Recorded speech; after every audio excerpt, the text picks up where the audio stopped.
अपना फिजिक्स में आपका तहे दिल से स्वागत है। आज के क्लास में हम लोग सीखेंगे वैद्युत द्विध्रुव के कारण निरक्षीय अथवा अनुप्रस्थ स्थिति में वैद्युत क्षेत्र की तीव्रता। तो चलिए हम शुरू करते हैं। यदि वीडियो क्वालिटी थोड़ा डिम होगा तो आप उसे बढ़ा लीजिएगा। विश्वास मानो आपको ये वीडियो देखने के बाद और कोई दूसरा वीडियो नहीं देखना पड़ेगा, एकदम आपका कंसेप्ट क्लियर हो जाएगा। चलिए शुरू करते हैं। हमारा हेडिंग लग गया है वैद्युत द्विध्रुव के कारण निरक्षीय अथवा अनुप्रस्थ स्थिति में वैद्युत क्षेत्र की तीव्रता। हम क्या किए, पहले से वैद्युत द्विध्रुव बना कर लेकर आए हैं। ठीक है, चलो इस फिगर में देख पा रहे होगे, यहाँ पर एक लिखा है ए और यहाँ पर लिखा बी। यहाँ पर ए और बी हमारे पास एक वैद्युत द्विध्रुव है। क्या है? वैद्युत द्विध्रुव है। और इस वैद्युत द्विध्रुव का केंद्र क्या है? ओ। केंद्र क्या है? ओ। और इसी केंद्र से आर दूरी पर कितना दूरी, यह दूरी कितना है? आर। कितना दूरी पर? आर। इसी केंद्र से आर दूरी पर एक पॉइंट पी है। इसी पॉइंट पी पर वैद्युत क्षेत्र की तीव्रता ज्ञात करना है। हम क्या करेंगे, जो जो पॉइंट हम यहां पर बनाए हैं उसे पहले लिख लिया करेंगे। आओ माना लिख लेते पहले इसे। माना चित्र में ए बी चित्र में ए बी एक वैद्युत द्विध्रुव है। क्या है? वैद्युत द्विध्रुव है, जिसका केंद्र ओ है। जिसका केंद्र ओ है। एक ए बी वैद्युत द्विध्रुव हो गया और इसका केंद्र क्या हो गया? ओ हो गया। जो बनाए वही लिख दिए। अब आगे लिखोगे ओ से आर दूरी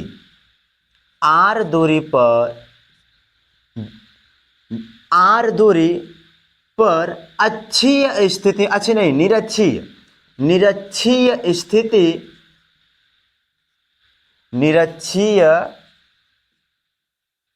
स्थिति में बिंदु P पर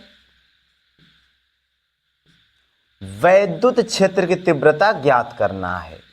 वैद्युत क्षेत्र की तीव्रता ज्ञात करना है। यानी कि इस फिगर में हम जो जो पाए सब लिख दिए। क्या है? माना चित्र में ए बी एक वैद्युत द्विध्रुव जिसका केंद्र ओ है। ओ से आर दूरी पर बिंदु कोई पी है। इसी बिंदु पी पर वैद्युत क्षेत्र की तीव्रता ज्ञात करना है। समझ गए होगे? ठीक है, आगे आओ। अब हम ज्ञात करेंगे प्लस क्यों आवेश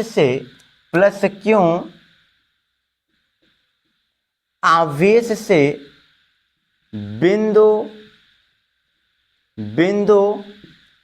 P की दूरी बराबर प्लस क्यों आवेश से बिंदु P की दूरी कितना हो जाएगा? आइए समझिए। यहां पर एक त्रिभुज बन गया, ये L हो गया, ये R हो गया। तो आप जानते हो ये कर्ण होता है, तो कर्ण का फार्मूला बन जाएगा रूट में R square plus L square हो जाएगा। लिखोगे यहां पर रूट में R square plus L square. अरे कर्ण स्क्वायर बराबर लंब स्क्वायर आधार स्क्वायर। तो कर्ण बराबर क्या होगा? रूट में लंब स्क्वायर प्लस आधार स्क्वायर। लंब कितना था? आर, तो आर का स्क्वायर। एल था आधार, तो एल का स्क्वायर कर दिए रूट में। ठीक उसी तरीके से माइनस क्यों आवेश से बिंदु P की दूरी अब यहाँ पर भी देखोगे, यहाँ पर ये R से लंब हो गया, ये आधार हो गया, ये भी हो जाएगा रूट में R स्क्वायर, रूट में R square plus L square, root में R square plus L square हो जाएगा। लिख लेना रूट में R square plus L square. ठीक है, आइए आगे बढ़ते हैं। अब हम लिखेंगे प्लस क्यों आवेश द्वारा बिंदु P पर उत्पन्न वैद्युत क्षेत्र की तीव्रता, वैद्युत क्षेत्र की तीव्रता मान लेते हैं E1 है, तो E1 बराबर हो जाएगा K क्यों बटे R स्क्वायर होता है, R स्क्वायर यहाँ पे क्या हो जाएगा, रूट में R square plus L square का होल ऑफ स्क्वायर। इसको आगे सॉल्व करोगे तो K क्यों बटे में ये हो जाएगा R स्क्वायर L स्क्वायर, ये स्क्वायर से रूट कैंसिल हो जाएगा R square plus L square. देखो ये सब प्रैक्टिस करते चलोगे तो बहुत ही अच्छे से समझ आएगा, इंपॉर्टेंट है, परीक्षाओं में पूछता है। आओ इसके दिशा की बात करें तो इसकी जो दिशा होगी यहाँ पर देख पा रहे हो B से P की तरफ, यहीं पर लिख देते हैं दिशा किधर है, B से P के तरफ। ठीक, दिशा हो गया B से P के तरफ।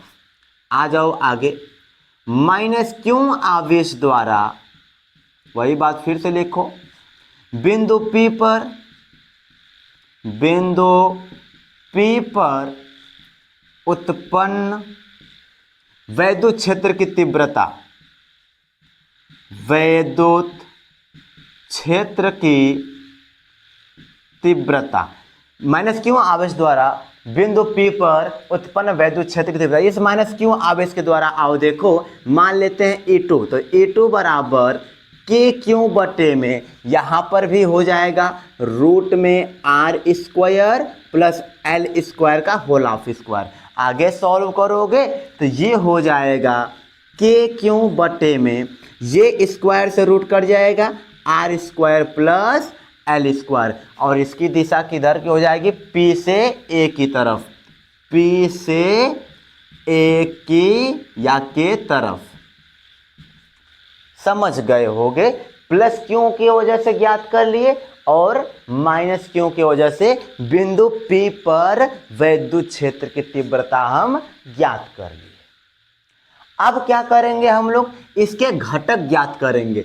E1 है, E1 का लंबवत घटक E1 cos E1 sine theta, और हॉरिजेंटल यानी क्षैतिज घटक E1 कॉस थीटा आया है। ठीक उसी तरीके से E2 का भी E2 कॉस थीटा और E2 sine theta.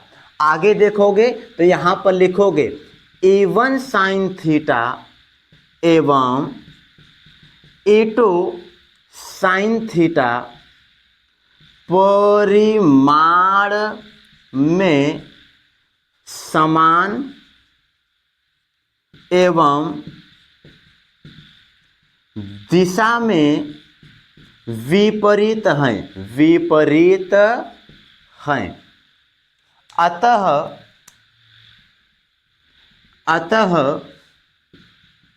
A1 sine theta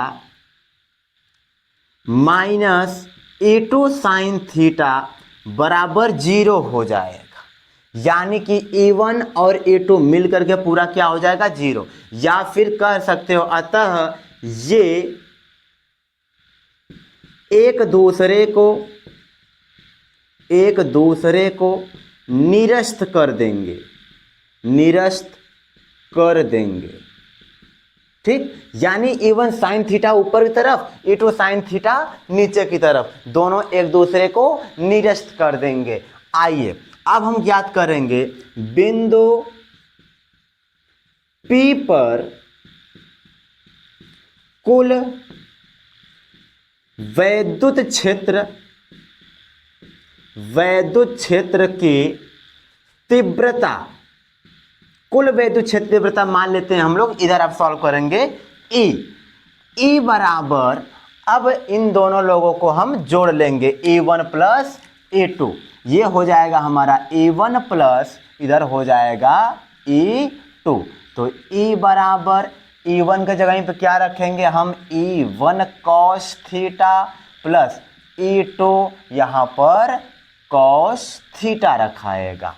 चलो E1 का मान रख दो यहाँ पर, E is equal to E1 का मान यहाँ पर K क्यों, K है ये, K क्यों बटे में R square plus L square cos theta plus E2 के जगह पे रखोगे K क्यों बटे में R square plus L square cos theta. देखोगे तो जो चीज़ यहाँ पर वही चीज़ यहाँ पर भी है, समझ गए होगे। हम क्या करेंगे, दोनों को जोड़ लेंगे तो हो जाएगा E बराबर 2K क्यों बटे में R square plus L square cos theta. 2 बार लिख दिया इसी को। आओ आगे सॉल्व कर देते हैं हम। E इज इक्वल टू, अब हमारा बन जाएगा 2K क्यों बटे में R square plus L square into cos theta, आधार बटे कड़, आधार यहाँ से क्या रख दोगे L बटे में कड़ क्या रख दोगे रूट में R square plus L square रख दिए।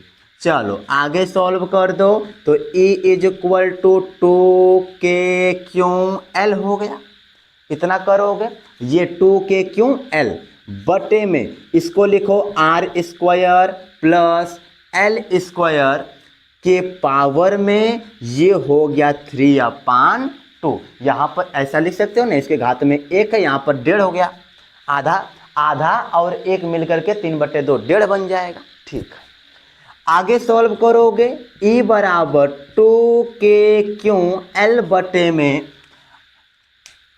अब यहां पर देखोगे, रुको रुको रुको, ये 2 क्यों या इसको लिख दो 2L इंटू क्यों, इंटू के बाद में करो बटे में R square plus L square के पावर में 3/2 कर दो।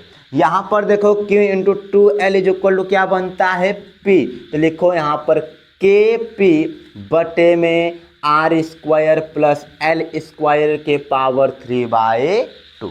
यहाँ तक सीख गए होगे तो बस अब आंसर निकलने वाला है। हम क्या करेंगे, इतना दूर तक इनको मिटाएंगे, ठीक, लिख लेना, मिटाएंगे इनको। अब हम लिखेंगे E is equal to KP, K है ये KP बटे में अगर L is less than is more than R, यानी L बहुत छोटा हो R बहुत ज़्यादा हो, तब यहाँ पर L 0 रख देंगे, यानी तब हम क्या करेंगे L इज इक्वल टू 0 रखेंगे तो ये हो जाएगा आर स्क्वायर के पावर 3/2 हो जाएगा। आओ आगे सॉल्व कर देते, E is equal to KP बटे में ये 2 से 2 कैंसिल हो जाएगा R3। This is the correct final answer, या फिर कह सकते हो हमारा प्रूफिंग करके निकल गया कि निरक्षीय स्थिति में वैद्युत क्षेत्र की तीव्रता E is equal to KP upon में R³ होता है। देखो बाबू, कैलकुलेशन होता है, मेहनत से तो पढ़ना पड़ेगा। चलो अच्छा, आई होप कि आपको बहुत अच्छे से समझ आया होगा। मिलते हैं नेक्स्ट वीडियो में, तब तक के लिए पढ़ाई करते रहो। All the very best.